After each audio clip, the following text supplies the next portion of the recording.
புதிய பேருந்துகளில் பெண்களிடம் டிக்கெட் பணம் வசூலிக்க போக்குவரத்து நிர்வாகம் நிர்பந்திப்பதாக பாரதிய போக்குவரத்து தொழிற்சங்கத்தினர் குற்றம் சாட்டியுள்ளனர். பாரதிய போக்குவரத்து தொழிற்சங்கத்தின் மாநில நிர்வாகிகள் ஆலோசனைக் கூட்டம் சேலம் மாவட்டம் மரவனேரி பகுதியில் நடைபெற்றது. இதில் போக்குவரத்து நிர்வாகத்தை தனியார்மயமாக்கும் போக்கை அரசு மற்றும் நிர்வாகம் நிறுத்த வேண்டும் என்பன உள்ளிட்ட பல்வேறு தீர்மானங்கள் நிறைவேற்றப்பட்டன.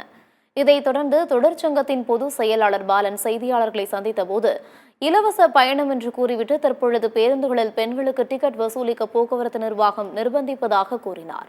டெண்டர் முறையை கைவிட வலியுறுத்தி வரும் 5ஆம் தேதி முதல் போக்குவரத்து ஊழியர்கள் முற்றுகை போராட்டத்தில் ஈடுபட இருப்பதாகவும் அவர் தெரிவித்தார். புதிய பேருந்துகள் வந்த பின்னாடி பார்த்தீங்கன்னாக்கா அந்த மகளிருக்கு இலவச பயண திட்டத்தில் அந்த லிப்டிக் மாதிரி அடித்த பஸ்ஸில் தான் கூட்டு ஏற்றிக்கிருந்தாங்க. இப்போ அந்த பஸ்ஸுகள்லாம் கண்டமான பின்னாடி இந்த புதிய பஸ்கள் இப்போ வந்த பின்னாடி அதில் பூராமே பெரும்பாலும் டிக்கெட் போட சொல்லி நிர்வாகம் வற்புறுத்துறாங்க. அதில் டிக்கெட் போட கண்டிப்பாக இதில் நம்ம அடிக்கலை, இல்லை அது பெயிண்ட் அடிக்கலை, அதனால் பெண்கள்கிட்டையும் டிக்கெட் வாங்குங்க அப்படின்னு மறைமுகமாக அரசு செயல்படுறாங்க. இந்த அரசு என்ன நோக்கத்தில் செயல்பட்டுருக்காங்க அப்படின்றது யூகிக்க முடியாத செயலாகவே இருக்குது. போக்குவரத்து தொழிலாளிகளுக்கு 104 மாதமாக ஓய்வு பெற்ற தொழிலாளிகளுக்கு டிஏ பணப்பலன்னு எதுவுமே வழங்கலை.